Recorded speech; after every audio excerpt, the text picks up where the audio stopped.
2 Corinthiens, chapitre 11. 2 Corinthiens, chapitre 11. Donc, ce message s'intitule « Ouvrier, trompeur et déguisé ». Ouvrier, trompeur et déguisé. Je suis convaincu que dans toute la province de Québec, vous n'entendrez pas aucun message comme cela ce soir. Il y a juste à Chambly. Mais c'est pas grave, c'est dans la parole et on va le prêcher. Que Dieu soit glorifié. Amen. 2 Corinthiens chapitre 11 et nous allons lire spécialement donc à partir du verset 13. Ces hommes-là sont de faux apôtres, des ouvriers trompeurs déguisés en apôtres de Christ. Et cela n'est pas étonnant puisque Satan lui-même, Satan en personne, se déguise en ange de lumière. Il n'est donc pas étrange que ces ministres, ça veut dire les ministres de Satan, voyez, que ces ministres, pronom possessif, ces ministres aussi, se déguisent en ministres de justice. Leur fin sera selon leurs œuvres. Amen. Je vais répéter ce verset, c'est important de bien s'il y a un verset 13, ces hommes-là sont de faux apôtres, des ouvriers trompeurs, déguisés en apôtres de Christ. Et cela n'est pas étonnant puisque Satan lui-même se déguise en ange de lumière. Il n'est donc pas étrange que ces ministres aussi se déguisent en ministres de justice. Leur fin sera selon leurs œuvres. Amen. Nous allons voir ce grand message concernant donc les ouvriers trompeurs et déguisés. L'apôtre Paul donc a averti spécialement l'existence tout d'abord, non seulement de Satan, on le savait, mais des ministres de Satan qui se déguisent en ministres de Jésus. Donc, les ministres de Satan arrivent avec une Bible. Cela veut dire alors aussi qu'ils se font passer pour de bons pasteurs d'église, possiblement évangéliques, ou disons largement chrétiennes, voyez. L'apôtre Paul a écrit aux Galates en disant un jour, « Pour ce qui me concerne, loin de moi la pensée de me glorifier d'autre chose que de la croix du Seigneur Jésus-Christ. » La croix. Et vous allez voir qu'au travers de ce message, le plus important est mis de côté. La croix du Seigneur Jésus-Christ. Ces ouvriers déguisés en apôtres de Christ mettent de côté la prédication de la croix de Jésus-Christ. Qu'est-ce que ça veut dire? Est-ce que ça veut dire que l'on ne parle pas de la croix? Non, non, ils en parlent. Voyez, ils vont parler de Jésus, ils vont parler de la couronne, ils vont parler du sang de Jésus, mais ils ne parleront pas d'une vie crucifiée. Ils ne dénonceront pas le péché. Les personnes à leurs pieds pourront vivre tranquillement avec un confort de fumier dans leur péché. C'est quelque chose de terrible, voyez. Dans notre époque actuelle qui est sophistiquée, il est dur de comprendre ce qui se passait dans l'Ancien Testament qu'on appelait l'idolâtrie. C'est dur aujourd'hui pour nous de comprendre quand on lit parfois ce qui se passait dans l'Ancien Testament par rapport à ce péché d'idolâtrie.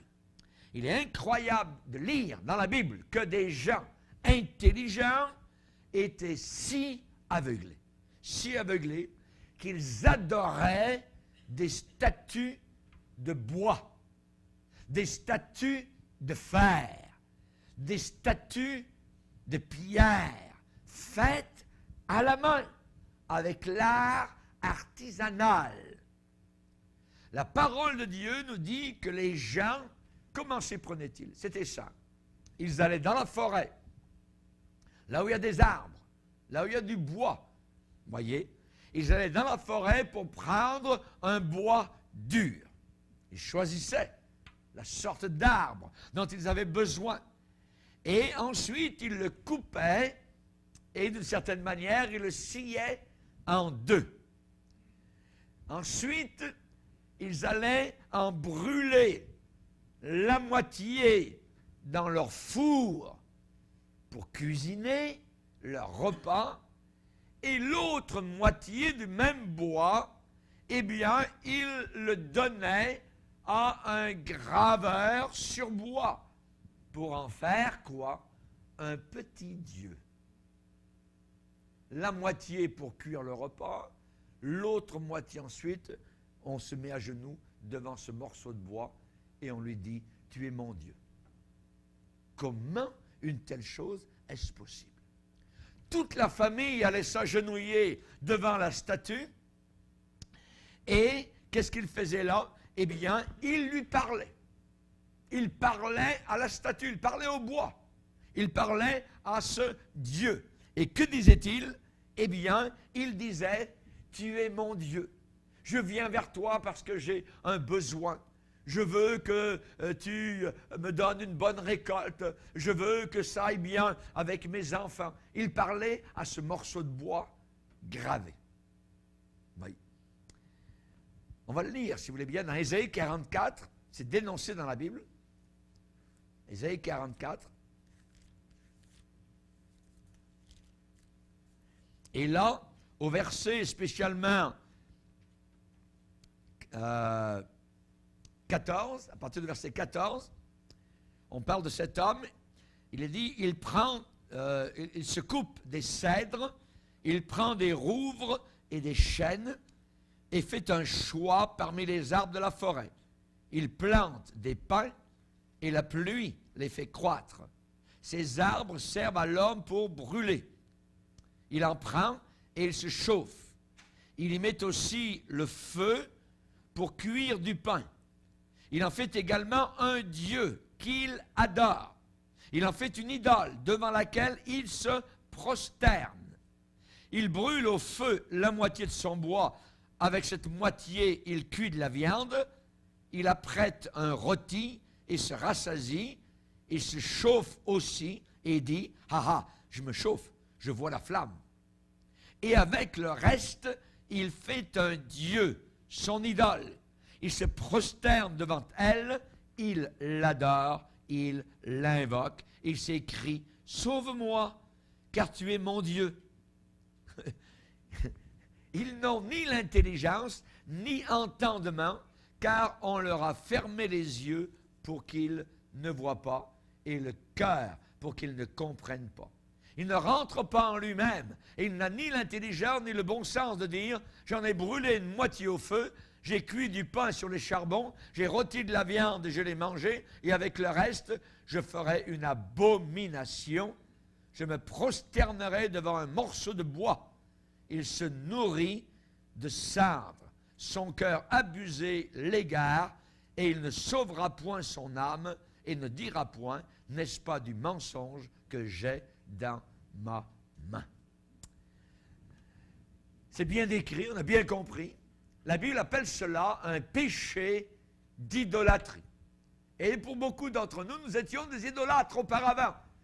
Nous avions une religion, voyez, où nous avions des statues de pierre, de bois, de marbre, et nous les invoquions. C'était des morceaux de bois et de pierre qui avaient des yeux, une bouche, mais des yeux qui ne voyaient pas, des oreilles qui n'entendaient pas, une bouche qui ne parlait pas, des mains qui ne prenaient pas, des pieds qui ne bougeaient pas. Il fallait les porter quand on voulait les transporter. Vous voyez? C'est abominable. C'est un péché d'idolâtrie. Péché d'idolâtrie. Et cela, dans l'Ancien Testament, a amené la colère terrible de Dieu sur son peuple. Cela le mettait en colère plus que n'importe quel autre péché dans l'Ancien Testament. Et la déclaration de Dieu contre l'idolâtrie dans l'Ancien Testament, nous en trouvons à beaucoup d'endroits, mais on va en lire une dans Jérémie, chapitre 7 et au verset 15. Jérémie 7 et au verset 15. Dieu va dire, « Je vous rejetterai loin de ma face, comme j'ai rejeté tous vos frères, toute la postérité d'Éphraïm. » Donc on voit que ce péché d'idolâtrie amenait le rejet de Dieu. Dieu est tout autant aujourd'hui l'idolâtrie. tout autant l'idolâtrie d'aujourd'hui. Y a-t-il de l'idolâtrie aujourd'hui? Voyez? Eh bien, s'il y a idolâtrie, sa colère va aussi tomber sur n'importe quelle génération, incluant la nôtre, même si on s'appelle génération moderne. Il y a une idolâtrie qui existe dans ces derniers jours. Elle est particulière. Ce n'est plus des statues, voyez, elle n'est pas aussi impie que celle de l'Ancien Testament, puisque Jean l'apôtre va dire, petits enfants, gardez-vous des idoles. Mais il y a une nouvelle idolâtrie qui est en train de balayer le monde, voyez. Non, on ne voit plus beaucoup aujourd'hui des gens s'agenouiller devant des statues, je dirais, gravées. Non, mais il y a une idolâtrie moderne qui séduit des multitudes par sa subtilité, par son ingéniosité. Et Dieu est en colère vis-à-vis de cela, autant qu'il a pu l'être contre l'idolâtrie de l'Ancien Testament. Le Nouveau Testament nous avertit que dans les derniers jours, il viendra des pasteurs qui paraîtront, qui sembleront, voyez, être des anges de lumière. Des anges de lumière. Mais la Bible dit que ces mêmes hommes, en réalité, sont des ministres de Satan. Est-il possible qu'une telle chose puisse exister? La Bible dit, et nous l'avons lu tout à l'heure dans 2 Corinthiens chapitre 11, ces hommes sont déguisés. Quel est le déguisement? Quelle est la robe qu'ils prennent? Une robe de justice, une robe de droiture, une robe de bon pasteur, de la bonté, de la gentillesse. La Bible dit qu'ils sont déguisés. Cela veut dire qu'ils sont masqués. Ils sont cachés, costumés, camouflés. Voyez, ces hommes, à la fin des temps, seront vifs. Ils seront pleins de vie, mais c'est dissimulé. Voyez, ils pourront s'exprimer facilement, de façon très articulée, ayant de belles paroles. Ce sont de très beaux parleurs. Ils sont agréables, charmants, pleins de gentillesse. Je dirais, je les appellerais personnellement des travestis spirituels, puisqu'ils sont déguisés en anges de lumière. Mais la Bible dit que ce sont des ministres du diable, derrière une tribune, avec une Bible. Voyez, faire très attention, voyez, habiles, ingénieux, pour établir des contrefaçons. Et ils seront, ces gens-là, manipulés par un esprit qui n'est pas du Seigneur, qui ne vient pas de Dieu. La Bible les appelle ouvriers trompeurs. Cela veut dire qu'ils sont ouvriers, ils travaillent, mais ils ne travaillent pas pour le Seigneur. Ils travaillent pour le diable. Leur vrai maître n'est pas le Seigneur. Leur vrai maître, c'est Satan. Pas moi qui le dis, c'est écrit. Ces hommes-là sont de faux apôtres, des ouvriers trompeurs déguisés en apôtres de Christ. Le déguisement, c'est un apôtre de Jésus. Vous voyez? Mais, cela n'est pas étonnant puisque Satan se déguise. Il se déguise comment? Satan se déguise en ange de lumière, en ange séducteur. C'est très dangereux, voyez. Donc, l'apôtre Paul a averti que ce genre de ministres, ces ouvriers, ces pasteurs, viendraient et prêcheraient quoi? Ah! Tout tient dans la sorte de message qui est prêché. On le lit au verset 4. 2 Corinthiens 11, verset 4. Si quelqu'un vient vous prêcher, on parle de prédication. Vous prêchez quoi? Un autre Jésus que celui que nous avons prêché. Ou si vous recevez un autre esprit que celui que vous avez reçu. Ou un autre évangile que celui que vous avez embrassé ou encore accepté. Qu'est-ce que ça veut dire? Ces faux apôtres prêchent trois choses. Un autre Jésus, un autre esprit, un autre évangile. Ça paraît être le bon Jésus, Ça paraît être le Saint-Esprit. Ça paraît être l'Évangile authentique, mais ce ne l'est pas. C'est un autre Jésus. C'est un autre esprit. C'est un autre Évangile. Et l'apôtre Paul, déjà à l'époque, a mis en garde les Corinthiens parce qu'il semblait être avalé par ces faux docteurs, ces faux enseignants. Pensez à ce que Paul déclare ici, quelque chose de terrible. Un autre Jésus, un autre Jésus, un autre esprit, un autre évangile. Dans les derniers jours, il y aura des prédicateurs qui apparaîtront et qui sembleront être honnêtes et justes, mais ils seront sous l'influence de Satan. Ils seront sous l'influence de Satan et ils seront totalement d'un autre esprit. Et ils introduiront à l'intérieur des assemblées un autre Jésus, un autre esprit, un autre évangile, qui ne correspond plus à l'évangile qui nous a été transmis il y a 2000 ans, une fois pour toutes, et qui ne doit jamais être changé, ni modernisé. Nous devons le garder tel quel. Sinon, dit l'apôtre Paul aux Corinthiens, vous auriez cru en vain, pour rien. Au travers de la terre, aujourd'hui, nous entendons parler de certains rapports où le Saint-Esprit agit dans différentes parties du monde. Mais attention, attention. Et je parle non seulement ici à nos amis, à nos frères et sœurs du Canada, mais en même temps à ceux des extrémités de la terre, de l'Europe, de l'Afrique et ailleurs. Attention où vous allez et devant quel esprit, devant quel homme vous allez vous asseoir, parce que vous allez être influencé par le genre de prédication qui vous sera apporté, et cela pourrait être votre perte. Ce n'est pas parce que quelqu'un parle de Jésus, ce n'est pas parce que quelqu'un a une Bible dans la main que c'est tout de suite un homme de Dieu. La Bible déclare qu'il y a des faux apôtres, des ouvriers trompeurs déguisés en apôtres de Christ. Ce n'est pas étonnant puisque Satan lui-même se déguise. Vous voyez? Donc, il n'est pas étrange que les serviteurs du diable se déguisent en pasteurs de Jésus-Christ. La Bible déclare cela. Évidemment, s'il n'y a pas de discernement, certains et des multitudes pourront être entraînés dans une idolâtrie qui va vous détourner de la croix de Jésus-Christ, de la croix du Sauveur Jésus-Christ. Et je crois qu'aujourd'hui, il y a des multitudes de chrétiens qui sont dans l'idolâtrie sans le savoir. Aujourd'hui, des multitudes de supposés chrétiens sont séduits par qui? Des anges de lumière, par des puissances diaboliques.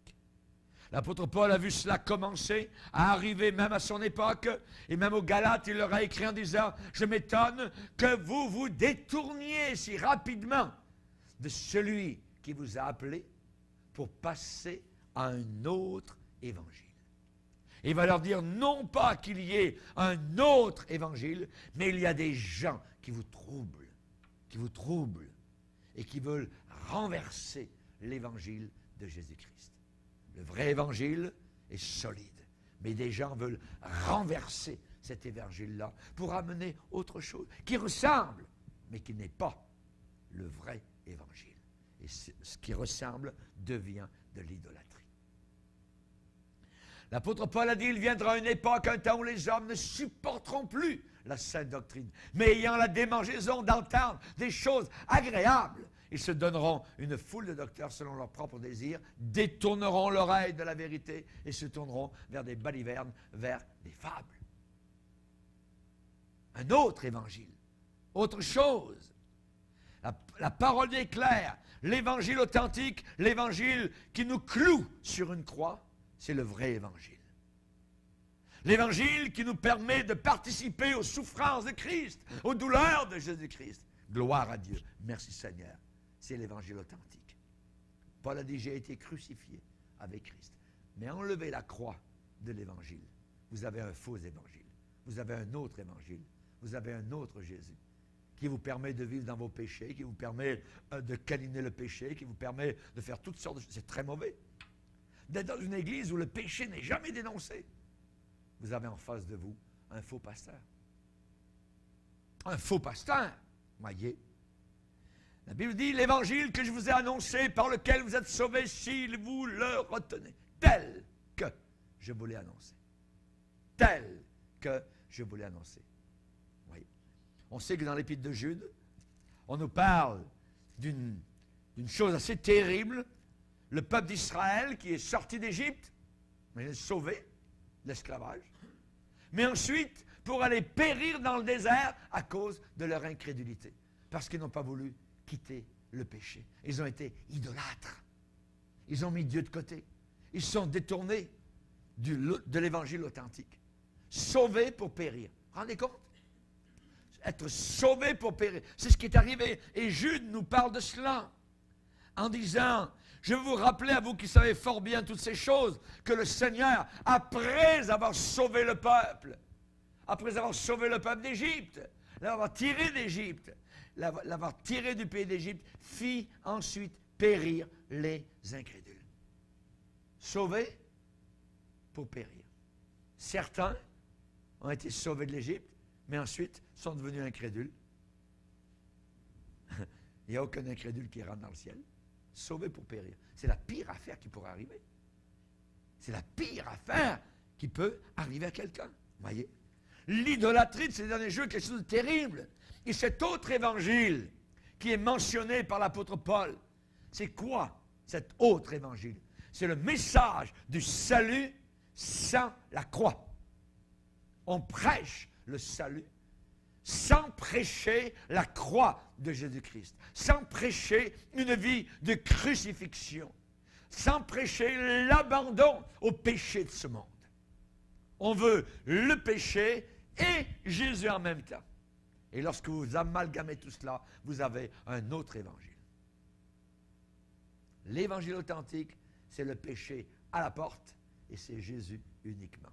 Quel qu'en soit le prix, jusqu'au bout, et même s'il faut lutter jusqu'au sang contre le péché, nous allons payer le prix qu'il faut. Ça, des millions de chrétiens ont payé ce prix au travers des siècles. Et nous allons suivre cet exemple, l'évangile authentique, et non pas un autre évangile. C'est la grande idolâtrie de notre époque. Un grand nombre de prédicateurs qui ont littéralement mis de côté, qui ont rejeté, qui en ont fini avec le message de la croix de Jésus-Christ. C'est l'évangile de Caïn. Et la Bible dit que Caïn était du diable. Caïn a offert, non pas du sang, mais il a offert sa sueur, son effort. Seigneur, accepte cela. Voyez, alors que nous voulons suivre la religion d'Abel, du sang de Jésus-Christ. C'est l'évangile seul, l'évangile de Jésus, le vrai évangile, non pas un autre évangile. Nous voyons cela très très clairement. L'évangile de Caïn, il n'y a pas de repentance. Voyez, aujourd'hui, il y a des gens par multitude qui sont dans des lieux appelés églises, mais qui ne se sont jamais repentis de leurs péchés. Ils ne sont pas passés par la croix pour être sauvés. Ils ne sont pas nés de nouveau. Ils n'ont pas cette vie nouvelle en Jésus-Christ. C'est des gens païens qui sont devenus avec un vernis religieux, c'est tout. Religieux, mais perdus. Religieux, mais perdus. Ils ne sont pas sauvés. C'est très dangereux. Ce sont des idolâtres, voyez. Aucune importance si quelqu'un vous dit que là-bas, quelque part, il y a un grand réveil, si quelqu'un vous dit que là-bas, il y a un mouvement du Saint-Esprit ou qu'il y a un nombre incalculable de gens qui viennent, ainsi de suite, qui sont impliqués aussi, leurs louanges sont merveilleuses ou très très fortes, ou si tel homme avec son ministère semble avoir un très très grand succès, si la croix de Jésus-Christ n'est pas la porte par laquelle viennent et entrent les gens, soyez assurés que ce n'est pas l'œuvre de Dieu. Ce n'est pas l'œuvre du Seigneur.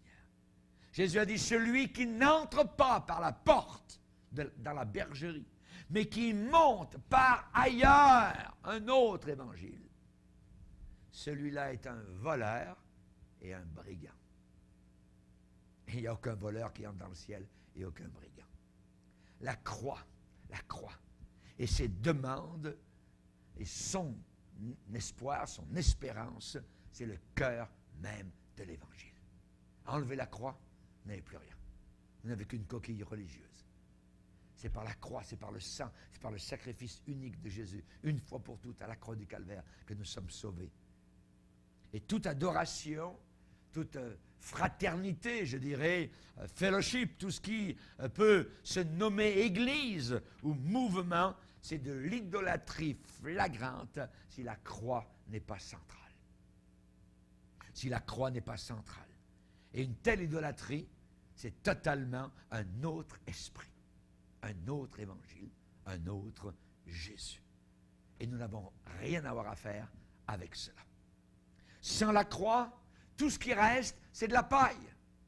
Sans la croix, tout ce qui reste, c'est de la balle. C'est un évangile perverti. C'est quelque chose qui vient, qui sort, qui monte de l'enfer pour séduire les multitudes. C'est une idolâtrie encore plus insultante envers Dieu que l'idolâtrie d'Israël. Un évangile dilué, un évangile mélangé, troqué, changé. Voyez. Paul a dit, nous ne falsifions pas la parole de Dieu, comme font quelques-uns. Nous n'altérons pas l'évangile. Nous ne changeons pas l'évangile. Nous le gardons tel quel. Et cependant, dans la plupart des églises où cet autre évangile est prêché, les chaises sont remplies. Toutes les bonnes paroles sont données et chantées. Les termes bibliques, théologiques, de sainteté, de Saint-Esprit, de croix, même. La croix est mentionnée. Tout cela est mentionné. Voyez. Tout semble bien, tout paraît bien correct. Il y a beaucoup de programmes. La machine roule. Mais la réalité de la croix n'est pas présentée. La crise, je dirais, de la croix, voyez, avec ces aspects de confrontation, où je dois me repentir au pied de la croix. Je dois passer par la croix. C'est incontournable. C'est là que le salut a été accompli. C'est là que la tête de Satan et du serpent a été écrasée. C'est là que le sacrifice et la boucherie a eu lieu. Mais si je ne passe pas par la croix pour me repentir de mes péchés, alors je suis en train d'avaler et de croire un autre évangile. Un autre évangile. Voyez. Et généralement, dans ces églises, les réalités de la croix, la confrontation de la croix, c'est évité totalement. On n'en parle pas. Voyez, tout semble bien. S'il y a un sermon sur la croix, généralement, ça n'inclut pas la confrontation avec le péché. La confrontation avec le péché, ça ne vous amène pas vers la crise de la croix. Et tout ça, ce n'est pas la vraie prédication de la croix. Paul a dit aux Galates qui croyaient, qui commençaient à croire à un autre évangile, il leur a dit aux chrétiens dépourvus de sens, qui vous a fasciné? Vous, aux yeux de qui Jésus a été décrit comme cloué au milieu de son sang. Et c'est ce genre de prédication qui vous a mis à part du monde, qui vous a complètement coupé les cordages avec le péché. Et vous voulez retourner à ces pauvres rudiments.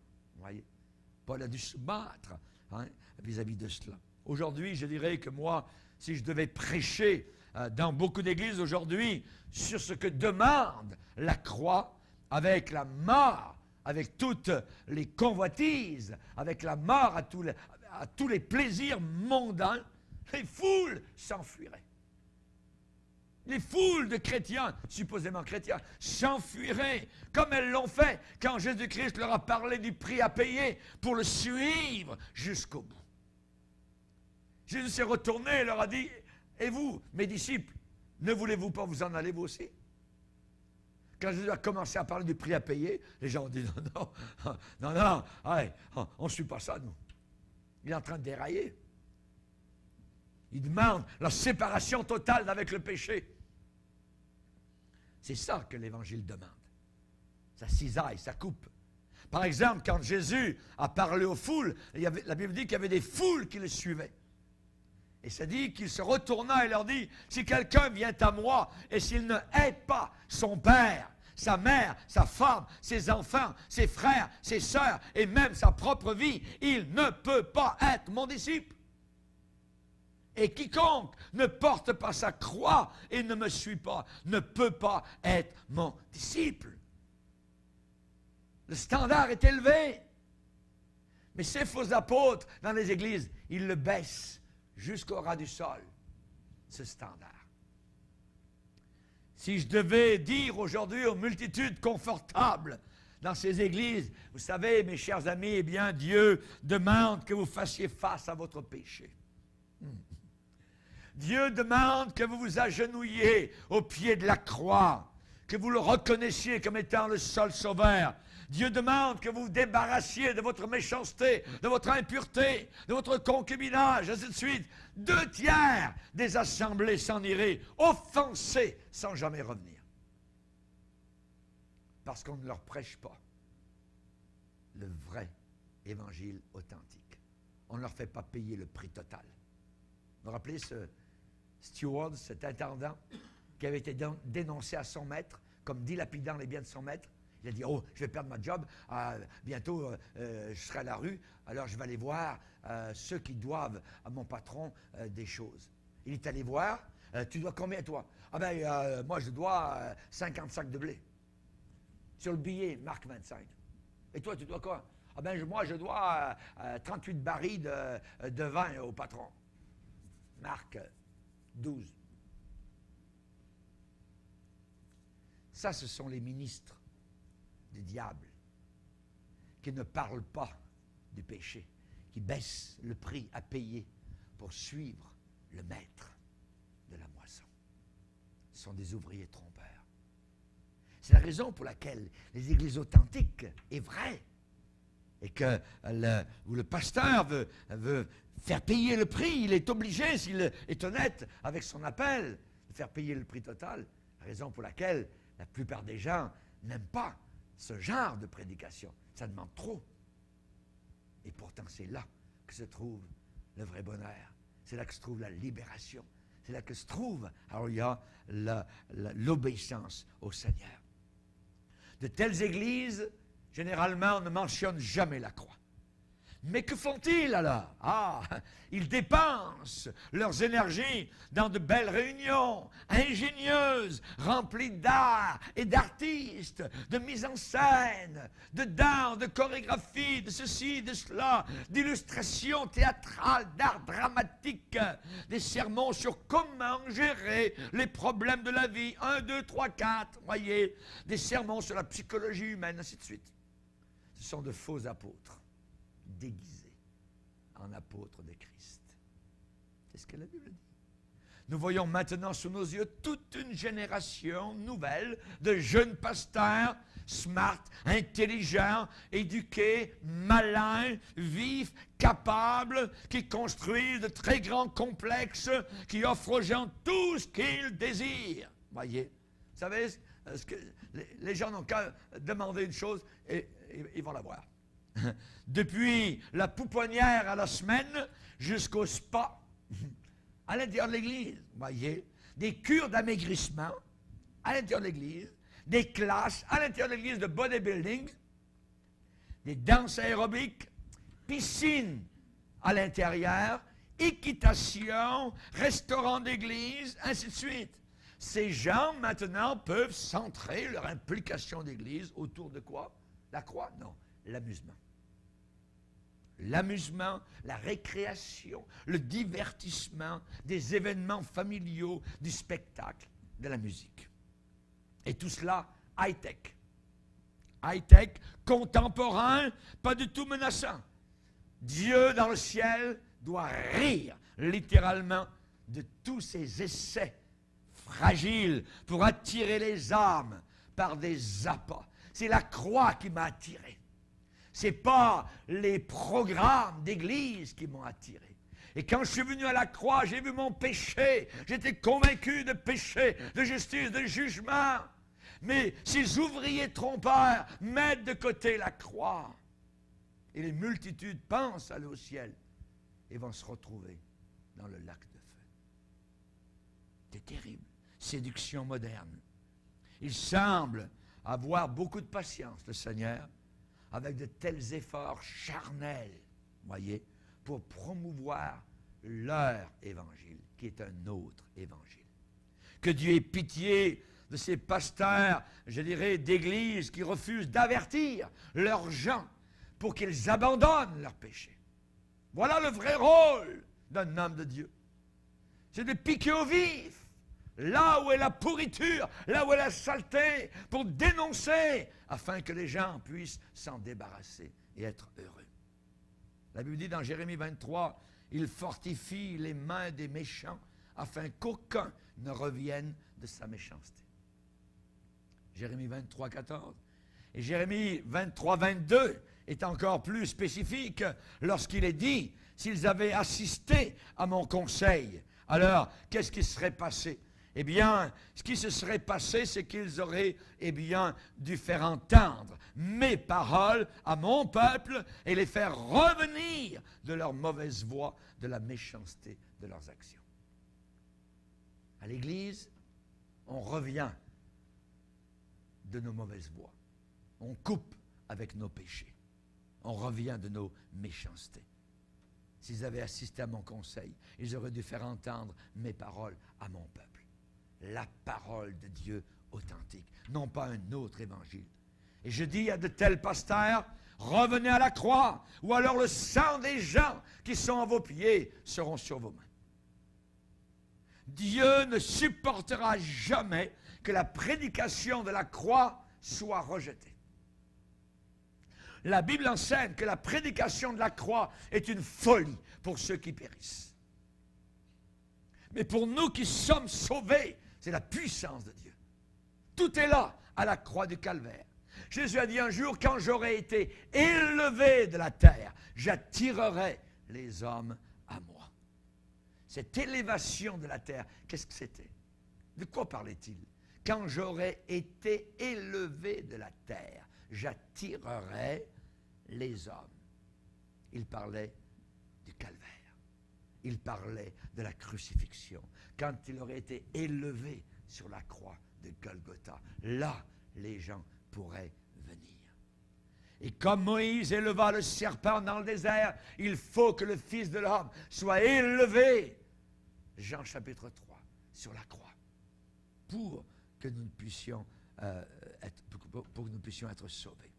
Paul a dit aux Corinthiens, je n'ai pas eu la pensée de savoir parmi vous autre chose que Jésus-Christ et Jésus-Christ crucifié. Sa prédication était autour de la croix du Calvaire.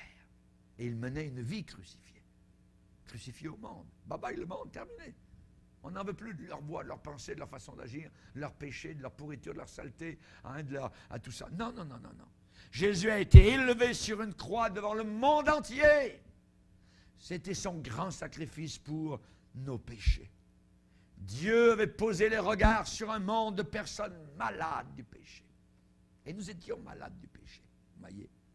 Nous étions liés, enchaînés dans des prisons de peur, dans des prisons de désespoir. Et Dieu le Père a envoyé son propre Fils, car Dieu a tellement aimé le monde qu'il a donné son Fils unique, afin que quiconque croit en lui ne périsse pas, mais qu'il ait la vie éternelle. Et Jésus est venu sur terre prendre la fragilité de la chair humaine, un corps humain. Imaginez, c'est incompréhensible. Le mystère de l'incarnation, le Dieu éternel, Hallelujah, est venu comme un petit homme sur la terre. Et Jésus a dit à tous ceux qui voulaient l'entendre, venez à moi, vous tous qui êtes fatigués et chargés, et je vous donnerai du repos. Hallelujah. Il est venu vers des gens qui étaient remplis de doutes, sans aucune paix, sans aucun espoir, sans aucun repos, des gens qui gémissaient dans les ténèbres, dans la confusion. C'est là l'invitation de la croix. C'est à la croix que ça se passe. C'est un appel à toute âme qui est malade du péché.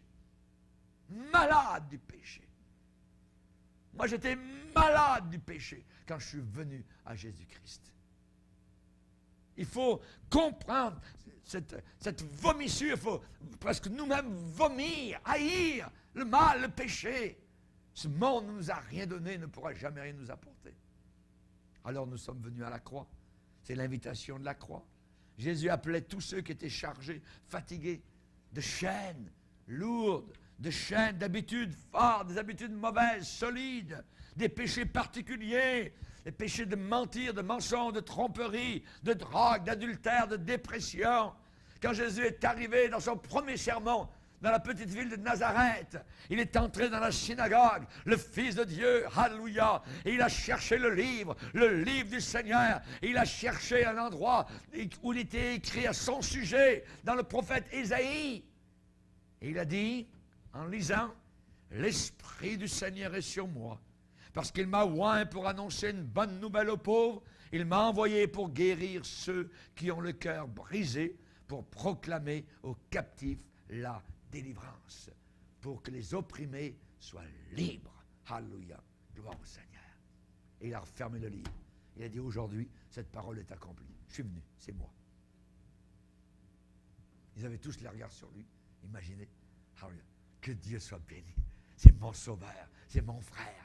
Il est venu me sauver. Alléluia, gloire au Seigneur. Je suis passé par la croix. Je ne veux pas d'un autre évangile. Gloire au Seigneur. Jésus était en train de dire, je sais que tu es fatigué de tirer, de traîner tes chaînes autour de toi. Je sais, je connais tes nuits sans sommeil. Je connais, oui, le péché est un maître très dur. Mais viens à moi avec tous tes fardeaux très lourds. Et il n'y a aucun autre chemin que par ma croix.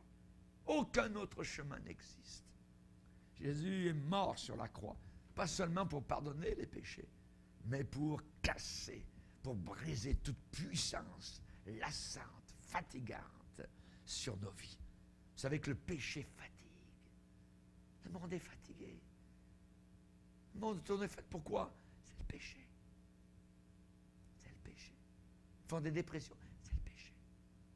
Le péché fatigue, lasse la chair. Pourquoi la chair est-elle si faible et malade? Pourquoi y a-t-il tant de malades autour de nous? Les hôpitaux sont remplis à cause du péché. Mais ça, le monde ne veut pas le croire. Le péché sape, détruit tout ce qui est bon, gentil, précieux. Le péché endurcit le cœur. Le péché détruit la paix. Ça amène la peur, ça amène les scandales.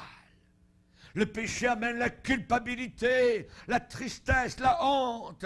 Ça brise les familles, ça endurcit les enfants, ça consume, ça brûle les pensées. Ça affaiblit une âme, ça l'assombrit. Vous avez vu parfois des visages très sombres et aucune lumière. Le péché les a entourés. Et ça peut conduire à la mort. Ça peut conduire à la mort. Le pire de tout, c'est que le péché empêche d'avoir la communion avec Dieu. Dieu déclare, non, la main de l'Éternel n'est pas trop courte pour sauver. Son bras est très long. Mais il va dire, vos péchés mettent une séparation entre moi et vous. C'est le péché, voyez. Est-ce que vous avez déjà observé dans les grandes rues de nos grandes villes, des métropoles, les boutiques pornographiques? Les hommes qui entrent et sortent de ces endroits, les épaules tombées, les lèvres basses, la tristesse qui remplit leurs yeux, sont des esclaves. Ils sont conduits par leur convoitise. Ils ne tirent plus aucun plaisir de leur péché. Ils sont fatigués, lourds, malades de péché, désespérés, aucun espoir. La Bible dit qu'ils ont pour un temps la jouissance du péché. Ensuite, il n'y a plus de jouissance, il n'y a plus rien là-dedans. Bien-aimés qui m'écoutez, Église du Seigneur Jésus-Christ. L'Église du Seigneur n'est pas un club, voyez, de souper. L'Église de Jésus-Christ n'est pas un complexe d'amusement, mais c'est un hôpital pour des âmes qui sont malades du péché. Un hôpital. Attention, que des gens malades de péché entrent dans ce genre d'église moderne où on leur prêche un autre évangile.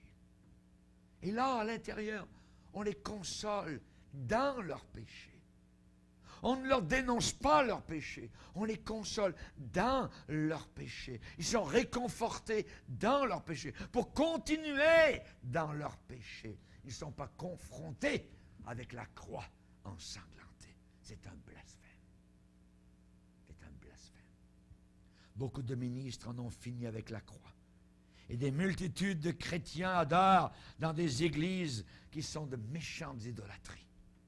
Beaucoup de pupitres, de prédicateurs sont tenus par des hommes qui sont d'habiles agents du diable, de l'ennemi, ouvriers trompeurs déguisés en apôtres de Christ.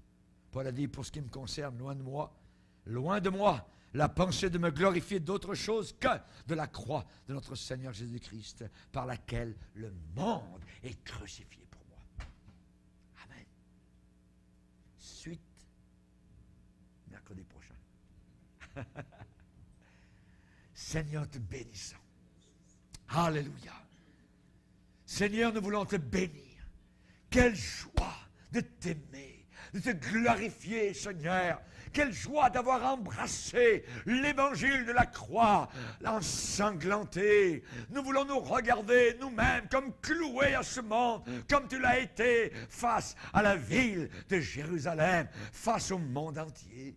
Nous te bénissons, Seigneur, de nous avoir conduits dans ce lieu. Nous te bénissons d'avoir gardé, Seigneur, de faux chemins, alléluia, de cul-de-sac, littéralement, qui nous auraient conduits vers la perdition.